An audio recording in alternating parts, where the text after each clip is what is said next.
ఒక ఇంపార్టెంట్ ఏరియాకి వచ్చాం. ఏంటంటే ఎలక్ట్రిక్ పొటెన్షియల్. ఇప్పుడు ఎలక్ట్రిక్ పొటెన్షియల్ అంటే ఏంటి, దాన్ని ఎలా స్టడీ చేయాలి, దానివల్ల ఉపయోగం ఏంటంటే జస్ట్ బేసికల్ ఏం కాదు. ఇప్పుడు ఎలక్ట్రిక్ పొటెన్షియల్ అంటే ఏంటి, ఎలక్ట్రిక్ పొటెన్షియల్ అంటే ఏంటి అనుకున్నాం అనుకోండి. మనం ఫస్ట్ నుంచి చెప్తుంది అదే. ఒక ఛార్జ్ ఉంది, దాని చుట్టూ ఎలక్ట్రిక్ ఫీల్డ్ ఉంది. అంటే ఇక్కడ ఇది ఛార్జ్ అనుకోండి, దీని చుట్టూ ఎలక్ట్రిక్ ఫీల్డ్ ఉంటుంది. కొంత డిస్టెన్స్లో ఈ ఫీల్డ్ స్ట్రాంగ్ ఉంటుంది, ఇంకా దూరం వెళ్తున్న కొద్దీ తగ్గుతుంది. అలాగే ఇంకో పెద్ద ఛార్జ్ తీసుకున్నాం అనుకోండి, అదే డిస్టెన్స్ దగ్గర ఫీల్డ్ ఎక్కువ ఉంటుంది. సో ఈ రకంగా ఫీల్డ్ ఎక్కువ ఉంటుందా తక్కువ ఉంటుందా ఒక పాయింట్ దగ్గర డిస్టెన్స్ బట్టి మారుతుంది, ఛార్జ్ బట్టి మారుతుంది. సో ఒక పాయింట్ అంటే ఒక ఛార్జ్ కొంత డిస్టెన్స్లో ఈ ఫీల్డ్ ఎక్కువ ఉందా తక్కువ ఉందా తెలియడం కోసం ఈ పొటెన్షియల్ని వాడతాం. అయితే మీరు ఒక క్వశ్చన్ అడుగుతారు, సార్ ఎలక్ట్రిక్ ఫీల్డ్ ఇంటెన్సిటీ దానికోసం వాడారు, మరి ఫ్లక్స్ దానికోసం వాడారు, మరి పొటెన్షియల్ కూడా దానికోసం వాడితే ఏంటి సార్ డిఫరెన్స్ అంటే, ఒకటి క్లియరిటీ చెప్తున్నా. ఎలక్ట్రిక్ ఫీల్డ్ ఇంటెన్సిటీ అన్నది వెక్టర్ రిప్రజెంటేషన్, మీకు అర్థమైందని నేను అనుకోవచ్చు. ఫ్లక్స్ అన్నది గ్రాఫికల్ రిప్రజెంటేషన్, అంటే పిక్టోరియల్ అనమాట, చూడగానే చెప్పేది. దాంతో మన ప్రాబ్లమ్ సాల్వ్ చేయండి జస్ట్ ఒక కొంత ఐడియా కోసం. పొటెన్షియల్ అనేది స్కేలార్ రిప్రజెంటేషన్, అంటే ప్రాబ్లం అంటే న్యూమరికల్గా కావాలి అంటే వాల్యూ కావాలంటే ఎలక్ట్రిక్ ఫీల్డ్ ఇంటెన్సిటీ అనేది వెక్టర్ రిప్రజెంటేషన్, పొటెన్షియల్ అనేది స్కేలార్ రిప్రజెంటేషన్, ఫ్లక్స్ అనేది గ్రాఫికల్ రిప్రజెంటేషన్. మీకు అర్థమైంది నేను అనుకోవచ్చు, ఓకేనా. సో ఇప్పుడు ఈ స్కేలార్ రిప్రజెంటేషన్ గురించి మనం స్టడీ చేయబోతున్నాం. ఏంటిది, ఎలక్ట్రిక్ పొటెన్షియల్. సో చూద్దాం ఏంటిది. ఒక ఛార్జ్ ఉంది, దీని చుట్టూ ఎలక్ట్రిక్ ఫీల్డ్ క్రియేట్ అయింది. ఇక్కడ ఈ పాయింట్ దగ్గర ఏదో ఒక పాయింట్ని సెలెక్ట్ చేసుకో. ఈ పాయింట్ దగ్గర ఇది ఇచ్చే ఎలక్ట్రిక్ ఫీల్డ్ స్ట్రాంగ్ ఉంటుందా వీక్గా ఉంటుందా అన్నది ఒక చిన్న మనకి క్వశ్చన్. ఇప్పుడు నువ్వేం చేసావు, ఒక టెస్ట్ ఛార్జ్ని తీసుకొచ్చావు. టెస్ట్ ఛార్జ్ అంటే ఇక్కడ రాసా. టెస్ట్ ఛార్జ్ అంటే Q0 అంటే test charge, 1 coulomb positive charge అని.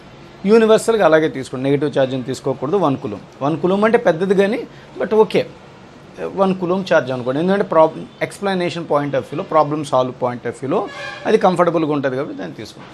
ఇది ఎక్కడుంది, ఇన్ఫినిట్ డిస్టెన్స్లో ఉంది. ఈ ఛార్జ్కి ఇన్ఫినిట్ అంటే అవుట్ ఆఫ్ ద ఫీల్డ్ ఉంటే ఇన్ఫినిట్ డిస్టెన్స్ అంటాం. దాన్ని నువ్వేం చేసావు చూద్దాం.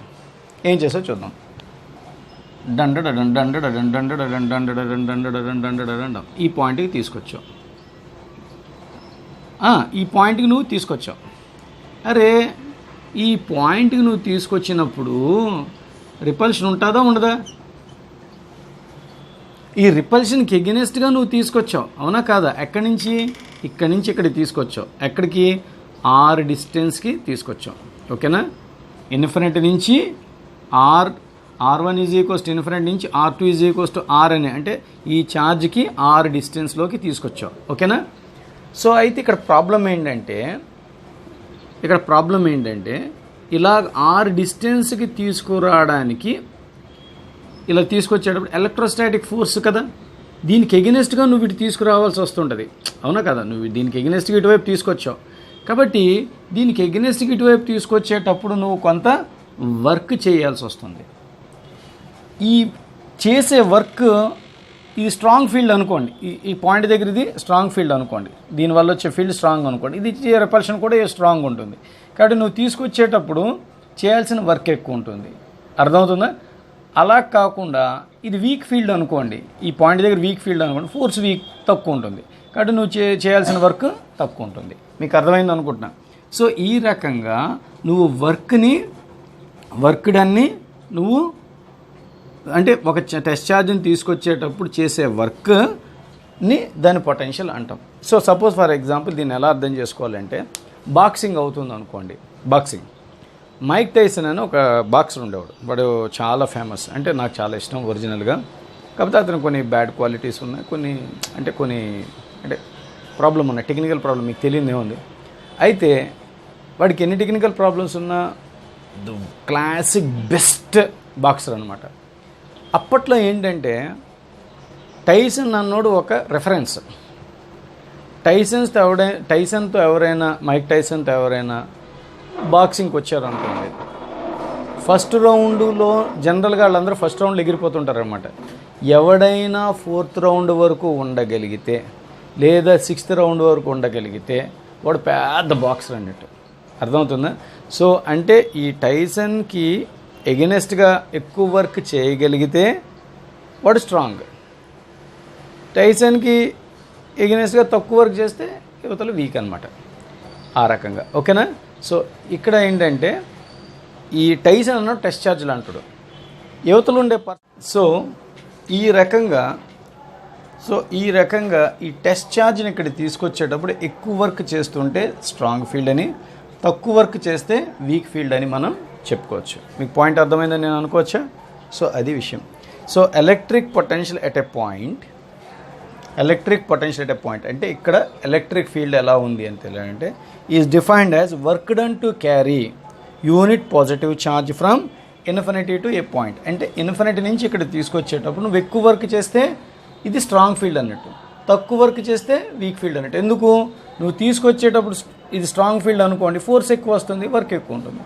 ఇది వీక్ ఫీల్డ్ అనుకోండి, తక్కువ ఫోర్స్ వస్తుంది, తక్కువ వర్క్ డన్ ఉంటుంది. అలా work done to take A test charge from infinity to a point in the field, దాన్ని ఎలక్ట్రిక్ పొటెన్షియల్ అన్నారు. జనరల్గా ఇది స్కేలార్, ఎందుకంటే ఇది స్కేలార్ కాబట్టి electric potential is a scalar. Units volt per volt. Electrics units ఏంటి? వోల్ట్. సో ఇక్కడ ఒక ఇంపార్టెంట్ ఏరియా ఉంటుంది, potential due to point charge అని ఒక చిన్న కాన్సెప్ట్ ఉంటుంది, దాన్ని చూద్దాం. Potential due to point charge. Okay, so ఇప్పుడు నేను చెప్పేస్తున్నా దీన్ని ఎలా అంటే potential due to point charge మనం చేస్తుంది ఏంటంటే potential due to point charge అంటే ఏంటి? Potential due to point charge అంటే ఏంటి? Potential due to point charge అంటే ఏంటి చూద్దామా? Potential due to point charge అంటే ఏంటో చూద్దామా? ఇక్కడ ఏంటంటే మనకి చూడండి జాగ్రత్తగా, ఇక్కడ నువ్వు చాలా దూరం తీసుకొచ్చావు, అది కాకుండా కొంచెం దూరం తీసుకెళ్ళి జరుపు, అంటే ఈ ఫీల్డ్కి ఎగెనెస్ట్ కొంచెం దూరం తీసుకెళ్ళు. అంటే డిఆర్ డిస్టెన్స్ తీసుకెళ్ళినప్పుడు వర్క్ డన్ డీడబ్ల్యూ అయింది అనుకో, అంటే నువ్వు ఇన్ఫినిటీ నుంచి ఆర్కి తీసుకురావడానికి వర్క్ డన్ డబ్ల్యూ అయితే ఇక్కడి నుంచి స్మాల్ డిస్ప్లేస్మెంట్ డిఆర్ ఇవ్వడానికి వర్క్ డన్ డీడబ్ల్యూ అనుకోవచ్చా? అర్థమవుతుందా? ఇన్ఫినిటీ నుంచి ఆర్కి తీసుకురావడానికి వర్క్ డన్ డబ్ల్యూ, అంటే ఇంత లెంగ్త్ తీసుకురావడానికి డబ్ల్యూ వర్క్ డన్ డబ్ల్యూ అయితే ఓకే, ఫర్ స్మాల్ డిఆర్ డిస్ప్లేస్మెంట్కి వర్క్ డన్ని డీడబ్ల్యూ అనుకోవచ్చు. అవునా కదా? కాబట్టి ఇప్పుడు వర్క్ డన్కి జనరల్గా ఫార్ములా ఏంటి? DW is equals to FDR cos theta కదా, ఎఫ్ఎస్ కాస్ థీటా కదమ్మా. సో ఇక్కడికి తీసుకెళ్ళడానికి వర్క్ డన్ డీడబ్ల్యూ కాబట్టి డిస్ప్లేస్మెంట్ డిఆర్ కాబట్టి డీడబ్ల్యూ అన్నాం, FDR. So DW is equals to F అంటే ఎంత? ఇక్కడ ఎంత ఫోర్స్ ఉంటుంది వీళ్ళిద్దరి మధ్య? K queue naught by R square into DR. ఈ రెండింటి మధ్య యాంగిల్ ఎంత ఉంది? 180 degrees, కాస్ 180, అంటే అది -1 అనమాట. కాబట్టి ఎంత అవుతుందంటే DW is equals to K Q naught by R square DR into -1. Integration DW is equals to K Q naught integration 1/r square DR. ఎక్కడి నుంచి ఎక్కడికి తీసుకొచ్చావు? ఇన్ఫినిటీ నుంచి ఏ పాయింట్ ఇన్ ద ఫీల్డ్కి తీసుకొచ్చావు. సో అప్పుడు work done is equals to K Q not, మీకు అర్థమవుతుందా? కే క్యూ నాట్ 1/r స్క్వేర్కి ఇంటిగ్రేషన్ చేస్తే -1/r అవుతుంది మనం. ఓకేనా? Infinity to r. సో ఇప్పుడు సారీ, ఇక్కడ ఇది -1 ఉంది కదా, ఇక్కడ -1 ఉంది, ఇక్కడ -1 ఉంది, ఇది -1 అనమాట. ఎందుకంటే కాస్ 180 -1 కాబట్టి -1 ఉంది, -1 ఇక్కడికి వచ్చింది. ఇంటిగ్రేషన్ 1/r స్క్వేర్ డిఆర్ అనేది -1/r కాబట్టి W is equals to minus plus K Q naught 1/r minus 1/∞. 1/∞ అంటే ఎంత మీకు తెలుసు కదా, 0. K queue naught by R, ఇదిగోండి చూడండి, K queue naught by R. So మీకు అర్థమైందా? సో ఇప్పుడు ఈ డబ్ల్యూ బై క్యూ నాట్ ఇలాగ రాయండి, ఏమవుతుంది? K Q by R. మన డెఫినేషన్ ప్రకారం ఏంటి? Work done to take a charge from infinity to a point in the field is called as potential, అంతేనా? కాబట్టి V is equals to K Q by R. ఓకేనా? V is equals to KQ/R, అది విషయం. ఓకేనా, మీకు అర్థమైంది కదా? Okay, right.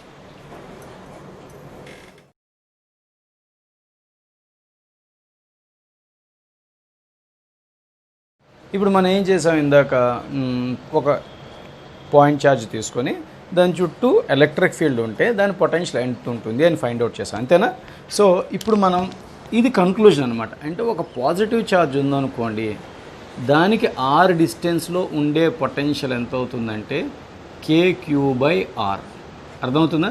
అదేగా నెగిటివ్ ఛార్జ్ ఉందనుకోండి, దానికి R డిస్టెన్స్లో పొటెన్షియల్ K-Q/R. సార్ మరి మైనస్ తీసుకోవచ్చా తీసుకోకూడదా?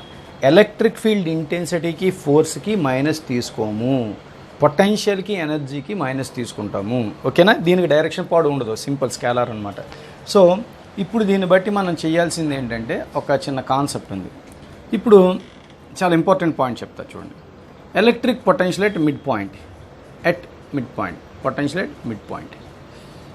ఎలా? Potential at mid point. ఈ పొటెన్షియల్ ఎట్ మిడ్ పాయింట్ ఏంటంటే ఇది లైక్ ఛార్జ్,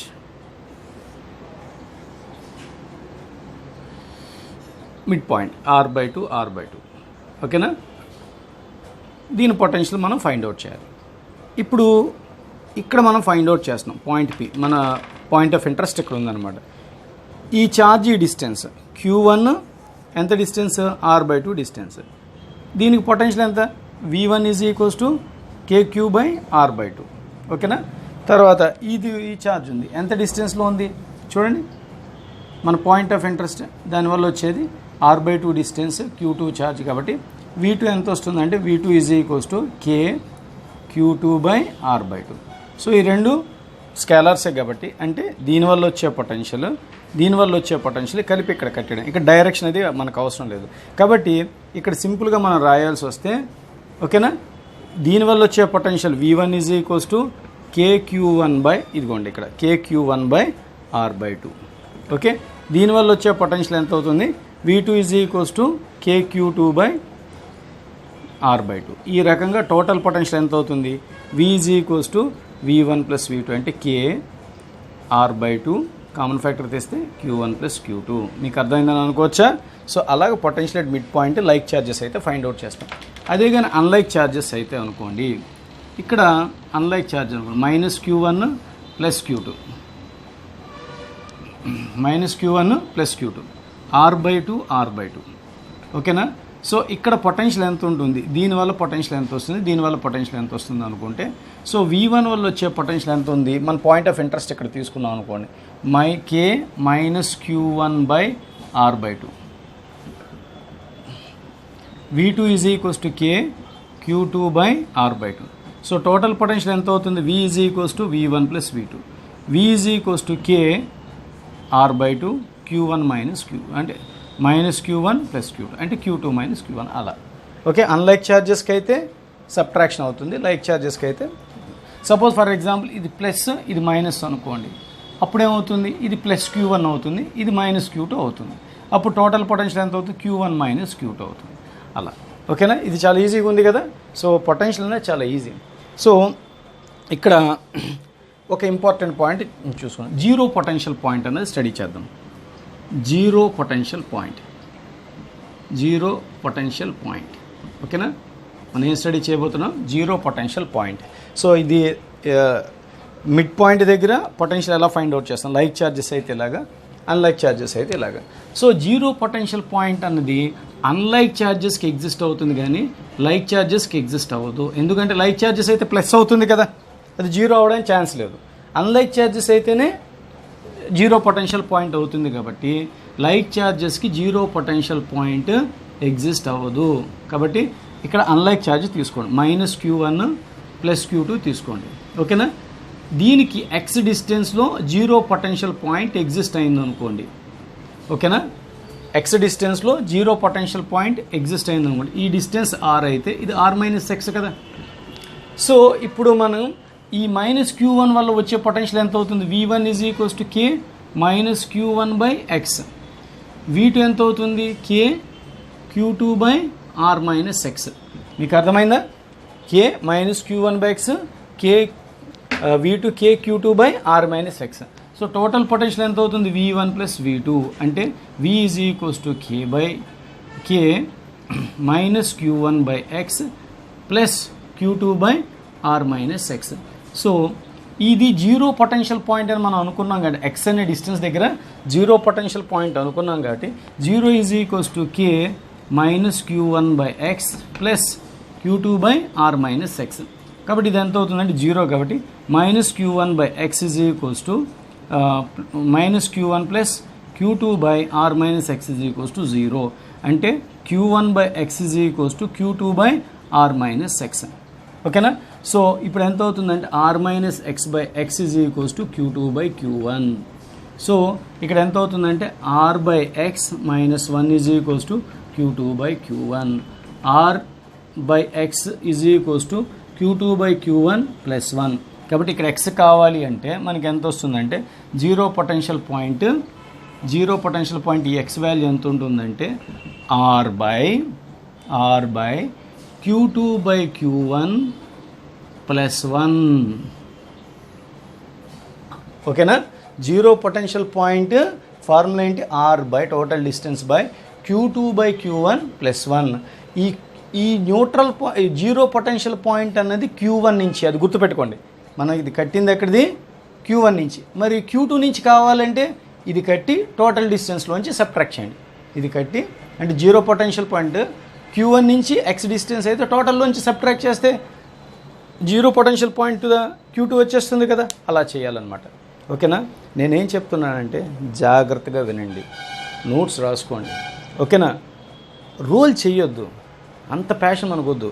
వినండి, అలా వినండి, కంటిన్యూగా వినండి. వీలైతే నోట్స్ రాసుకుంటే ఇప్పుడు కొంతమంది ఎవరో ఒక 2-3 పిల్లలు చెప్పారు నాకు, నోట్స్ ఎందుకు రాయాలి సార్, ఆల్రెడీ మా దగ్గర నోట్స్. మన గురించి మనకు తెలుసు కదా, మన కాన్సన్ట్రేషన్ లెవెల్ తెలుసు కదా, మనకు తెలుసు కదా. రాస్తున్నప్పుడు ఏంటంటే మనం డీవియేట్ అవ్వకుండా we will focus on the subject. దానికోసం రాయమంటాం. ఆల్రెడీ మీరు మంచి స్టూడెంట్సే, కానీ ఒకసారి రాశారు అనుకోండి డీవియేషన్స్ తగ్గుతాయి, అంత ఇంకేం కాదు. కాన్సన్ట్రేషన్ లెవెల్ పెరుగుతుంది. ఓకేనా? సో ఓకే,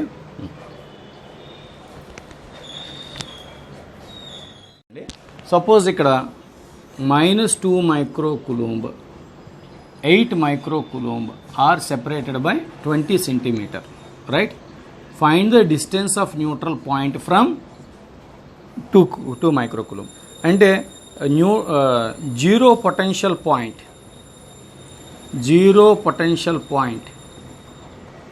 ఫ్రమ్ 2 మైక్రోకూలంబ్ అంటే 2 microcoulomb. X is equals to R by Q2 by Q1 plus 1. ఇక్కడ మైనస్ తీసుకొని అవసరం లేదు, ఆల్రెడీ ఎందుకంటే మనం మైనస్ తీసుకునే ప్రాబ్లం చేసాం కాబట్టి X is equals to R ఎంత 20 centimetre by Q2 by Q1 8 by 2, 8 micro by 2 micro plus 1.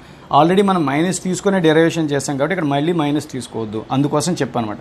4 by 4 plus 1 5 అంటే X is equals to 4 centimetre. 20 by 5 కాబట్టి 4 సెంటీమీటర్. మరి zero potential point from 8 microcoulomb అంటే total distance ఇప్పుడు X మనకి తెలిసిపోయింది ఎంతని, X 4 centimetre అని.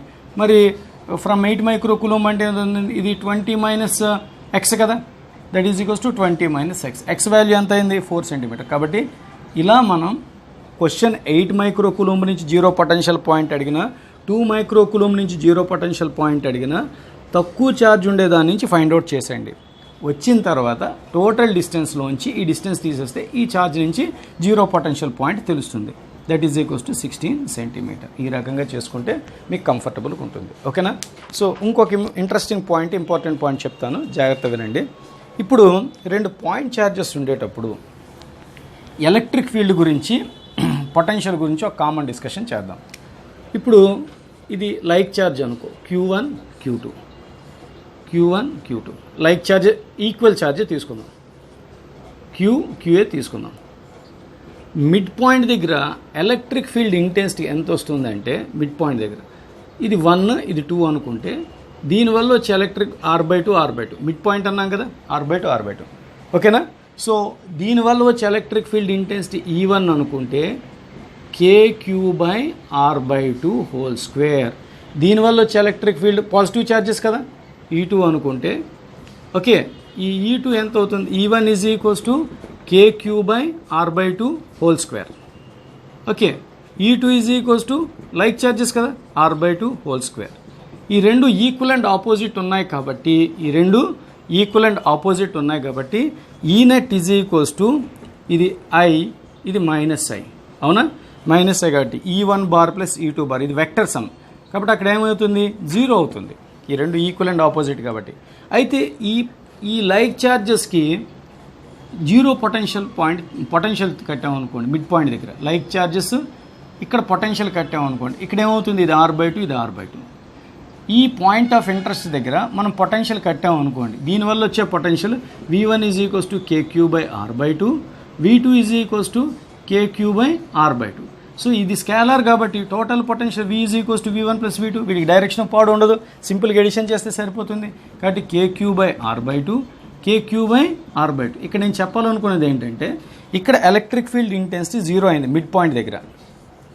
ఓకే, లైక్ ఛార్జెస్ అయితే పొటెన్షియల్ 0 అవ్వలే. అంటే నువ్వు అర్థం చేసుకోవాల్సింది ఏంటి, రెండు ఫీల్డ్ గురించి రిప్రజెంట్ చేసినప్పటికీ ఎలక్ట్రిక్ ఫీల్డ్ ఇంటెన్సిటీ 0 అయిన దగ్గర పొటెన్షియల్ 0 అవ్వనవసరం లేదు. పాయింట్ అర్థమైందా? ఎలక్ట్రిక్ ఫీల్డ్ ఇంటెన్సిటీ 0 అయిన దగ్గర పొటెన్షియల్ 0 అవ్వనవసరం లేదు. సో ఇవి అన్లైక్ ఛార్జెస్ అనుకోండి. సపోజ్ ఫర్ ఎగ్జాంపుల్ ఇవి అన్లైక్ ఛార్జ్ అనుకోండి, ఇదే ప్రాబ్లంలో అన్లైక్ ఛార్జ్ అనుకోండి, ఇది మైనస్. అప్పుడు ఏమవుతుందంటే E1 ఏ డైరెక్షన్లో ఉంటుంది, ఈ డైరెక్షన్ ఉంటుంది, అవే ఫ్రమ్ పాజిటివ్. నెగిటివ్ కదా, E2 ఎటు ఉంటుంది, towards negative, away from positive towards negative. కాబట్టి రెండు కూడా పాజిటివ్ అయ్యే ఉంటాయి. అప్పుడు ఈ నెట్ ఈజ్ ఈక్వల్స్ టు ఎంత అవుతుందంటే రెండు పాజిటివ్ ఐలో ఉంటాయి కాబట్టి KQ/R/2 whole square I plus KQ/R/2 whole square I. కాబట్టి this is not equal to 0. ఈ net is not equal to 0. ఓకేనా? అన్లైక్ ఛార్జెస్ అయితే మిడ్ పాయింట్ దగ్గర electric field intensity is not equal to 0. మరి potential అయితే ఏమవుతుందో చూద్దాం. Plus Q R/2 దగ్గర R/2 ఇది potential. V1 is equals to మీకు తెలుసు కదా K minus Q/R/2, V2 is equals to KQ/R/2. So ఈ రెండు కలిపితే ఏమవుతుంది, V is equals to V1 plus V2, K minus Q/R/2, KQ/R/2. Total ఎంత అవుతుంది, 0.